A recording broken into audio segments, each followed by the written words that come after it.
Po, më shumë thjesht për të bërë diçka ndryshe. Këtë e kanë bërë vajza e shtetit në tren. Ne në pamundësi të trenit, unë thash pse jo ta bëjmë në autobus. Pra dhe unë të përshtatem pse jo me nivelin që është ja shtetit për pjesën e akrobacisë. Kështu që publiku ka reaguar, më ka komplimentuar për performancat. Normalisht nuk do rrinin mbas 4-5 videos që bëra unë të mbanin gjithkohë syt tek unë dhe të rrinin gjithkohë që të duar të kisnin. E kuptoj. Por të ka pritur mirë edhe publiku. Realisht më kanë pritur shumë mirë. Dhe të parët që ishin në autobus, dhe kur dolën të parët dhe hypën pastaj pjesa tjetër.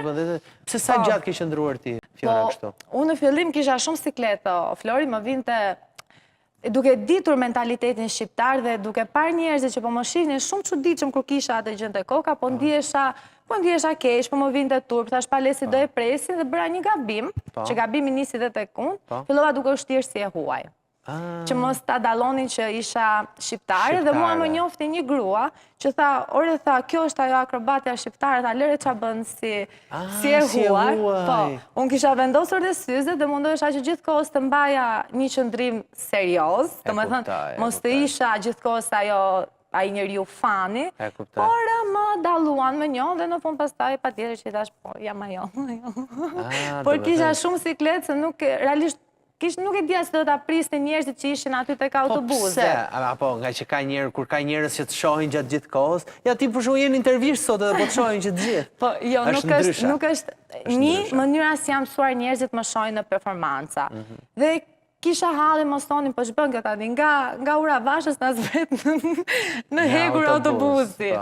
Përveç kësaj të thash, pjesa e mentalitetit që është tek ne, ato moshat e treta, ato që janë pak më të vjetër, që ishte një plaka aty për shembull, dhe po t'ja shosh dorë me vëmendje, ajo plaka ja bën.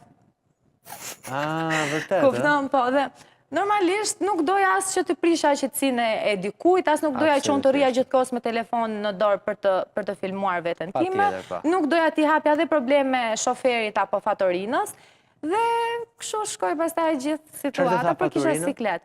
Fatorina ishte njeriu më i mirë që kam njohur gjatë gjithë jetës time. Pse? Rob zoti, për zotin. Ishte shumë i mirë. Ky rob i zotit. Ai ishte një rob zoti.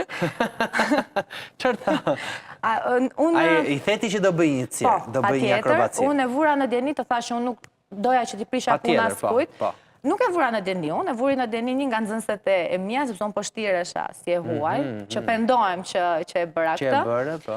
Edhe ajo e shpjegoj që do varet nga flokët dhe ai ngeli, dhe tha, a e bën dot vajza? Po, i tha dhe është bërja shtetit, dhe do ta bëj dhe këtu. Pra ajo videoja shtetit Pse mendon Fiona që i pranojmë më thjesht në të huajtë?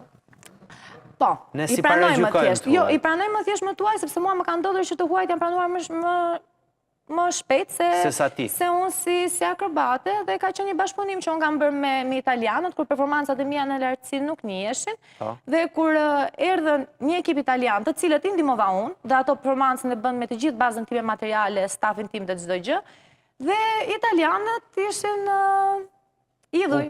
Jo vetëm për publiku, filloj duke thritë emrin tim, po flas dhe pak për anën institucionale. Më kupton? Kurse unë kam akoma shumë vështirësi, shumë gjëra që dua t'i bëj, po që shoh akoma shumë dyert të mbyllura. Dhe ja thash të rikthem pak te publiku me një gjë për ta bërë më shumë komike, unë në autobus, ta heqin pak atë vapën, ato strese, ndoshta janë të lodhur nga puna, po kthehen të shohin ndonjë gjë të veçantë. Jo gjithë më shohin dot në performanca, kështu që për të bërë diçka më ndryshe. Dhe pak edhe performancë